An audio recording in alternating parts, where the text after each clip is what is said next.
안녕하십니까. 신동아방송 김진주입니다. 뉴스를 시작하겠습니다. 난방과 온수 공급 배관 파열 사고가 잇따르자 불안에 떠는 시민들 많으실 텐데요.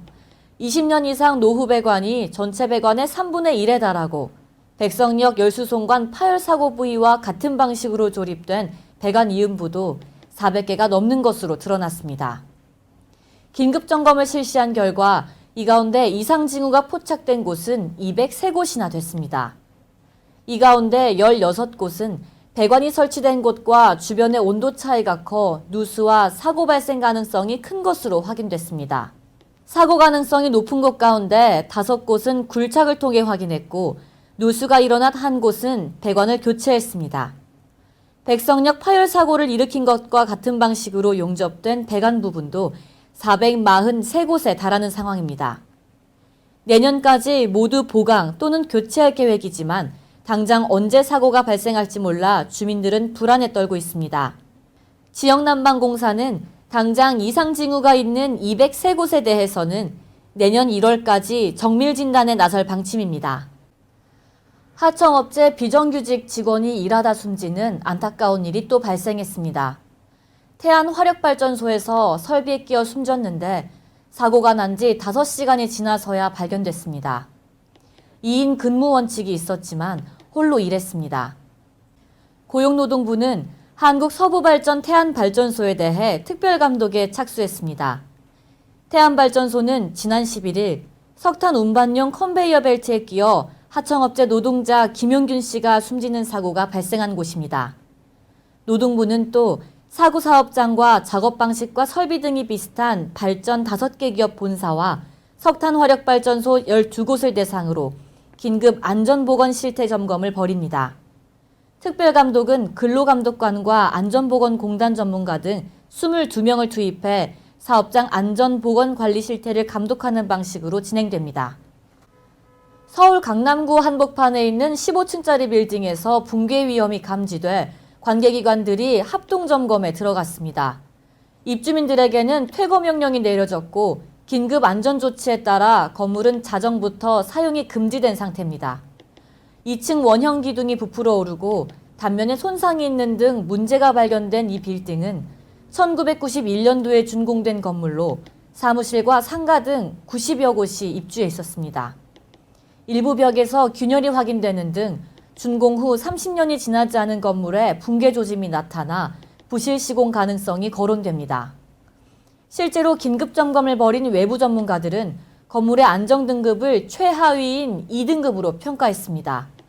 이들은 기둥의 철근 피복 두께나 이음 위치 등 구조적인 문제도 발견됐으며 기둥이 힘을 잃으면 굉장히 위험한 상태라고 설명했습니다.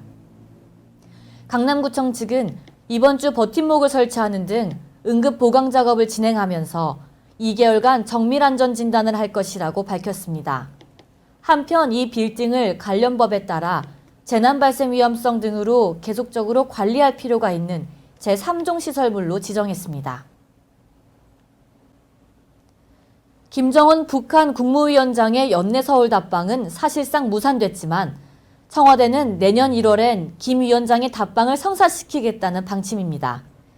김정은 북한 국무위원장의 연내 답방이 힘들어진 주요 이유 중 하나는 당장 남북이 주고받을 게 많지 않다는 것입니다. 우리 측은 진전된 비핵화 조치를, 북측은 그에 상응하는 경제협력을 원하는데 북한은 미국의 대북 제재가 여전한 만큼 아직 이를 논의할 여건이 갖춰지지 않았다고 판단한 것으로 보입니다. 하지만 청와대는 남북이 먼저 만나 성과를 내면 제재 완화의 모멘텀으로 이어질 수 있다는 입장입니다. 연내 답방은 어려워졌지만 김 위원장의 서울 답방 시기가 2차 북미 정상회담 이전에 맞춰지기를 바라고 있는 이유입니다. 일단 내년 1월엔 답방을 성사시키겠다는 것이 청와대의 입장입니다. 금융위원회가 지난달 삼성바이오로직스에서 고의 분식회계가 있었다고 판단하고 검찰에 고발했는데요. 서울중앙지검은 오늘 오후 인천 연수구에 있는 삼성바이오 본사에 검사와 수사관을 보내 회계 관련 정보를 확보하며 본격적인 수사에 나섰습니다. 또 삼성바이오로직스 자회사 삼성바이오에피스와 외부 감사를 맡은 회계법인 삼성물산에서도 압수수색을 했습니다. 금융위원회가 산하증권선물위원회 의결에 따라 지난달 고발한 분식회계 의혹과 관련해 본격적인 수사에 착수한 것입니다.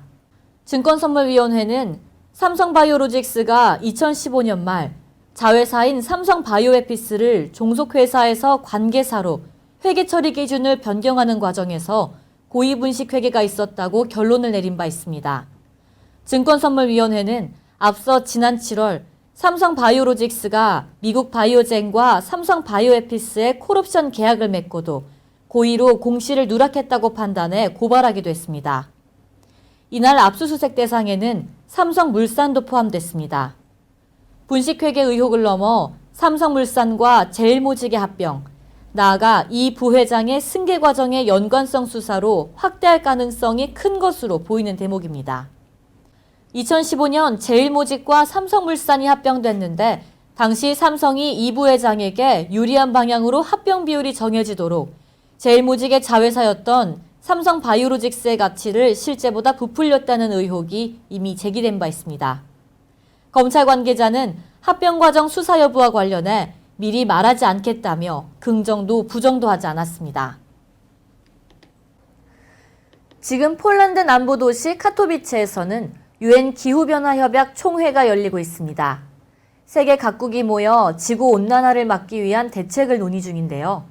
제24차 유엔 기후변화협약 총회가 열리고 있는 폴란드 카토비체에는 전 세계에서 모여든 수천 명의 사람들이 시위를 벌이고 있습니다.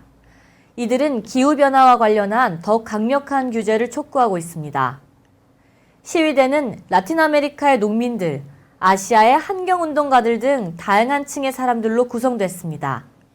지구온난화에 더욱 강력한 조치를 요구하는 시위는 프랑스에서도 그리고 스위스 제네바에서도 벌어졌습니다. 환경재단 이사장과 이재석 광고연구소장 등 국내의 환경운동가들도 이곳에 참여해 1인 시위를 벌였는데요. 이들은 석탄연료 사용 중지를 촉구하기 위해 검은 매연이 잔뜩 묻은 산타 복장을 하고 화석연료 사용 금지라고 써있는 시위 피켓을 들었습니다. 환경재단은 우리나라 미세먼지의 심각한 상황을 국제사회에 널리 알리기 위해 이번 캠페인을 진행했다고 설명했습니다. 지난 2일 개막한 유엔 기후변화협약 총회는 2015년 체결된 파리협정의 세부 이행 규칙을 논의하고 있지만 나라별 입장차에 따라 진통을 겪을 것으로 예상됩니다. 지구온난화를 일으키는 주요 온실가스인 이산화탄소 배출량이 올해 크게 증가했을 거란 전망이 나왔습니다. 세계 각국의 절감 노력에도 지난 7년 새 최대 증가폭을 기록할 것으로 보입니다. 온실가스 배출을 추적해온 글로벌 탄소 프로젝트는 올해 세계의 이산화탄소 배출량이 371억 톤에 달할 것으로 내다봤습니다. 지난해보다 3% 가까이 늘어난 것으로 연구팀은 중국 내 석탄 소비와 맞물려 있다고 분석했습니다. 최대 배출국으로 지목된 중국은 올해에만 103억 톤의 이산화탄소를 쏟아낼 것으로 전망됐습니다. 지난해보다 5%가량 늘어난 것으로 2001년 이후 7년 만에 최대 증가폭입니다. 더욱이 석탄에 의존하는 에너지 구조가 상당 기간 지속될 것으로 보여 배출량이 줄어들 여지가 희박하다는 게 연구팀의 설명입니다. 온실가스 배출량 2위의 미국 역시 2.5%가 늘고 세계 배출량의 7%를 차지하고 있는 인도는 26억 톤을 쏟아내 중국을 제치고 최대 증가율을 보일 것으로 나타났습니다. 주요 배출국 중 유럽연합만이 유일하게 감소세에 접어들 것으로 나타났습니다. 최근엔 수백만 년에 걸쳐 이뤄진 이산화탄소 증가가 지난 한 세기 만에 진행되고 있다는 연구 결과가 나오는 등 세계 각국의 기후변화 대처 노력에는 여전히 빨간불이 켜져 있습니다. 배우 한예슬이 SBS TV 새 수목극 빅이슈로 2년여 만에 안방극장에 복귀합니다. 빅이슈는 유명인사의 스캔들을 찾아 나서는 에피소드를 그린 드라마로 한예슬은 피도 눈물도 없는 편집장 역할을 맡았습니다.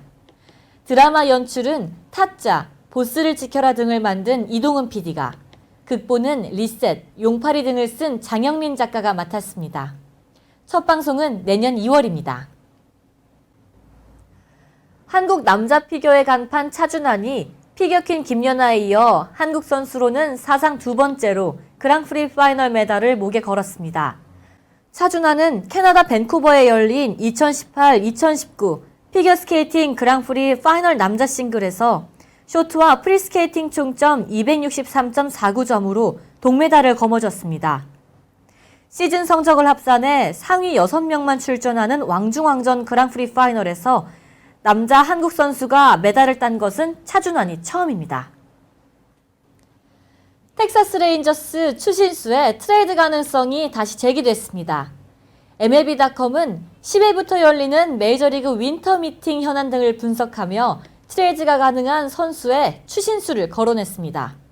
MLB.com은 텍사스에는 충분한 외야 자원이 있다면서 텍사스가 추신수에게 2년간 지급할 돈이 4,200만 달러로 줄어들어 다른 팀들이 관심을 보일 만하다고 전했습니다.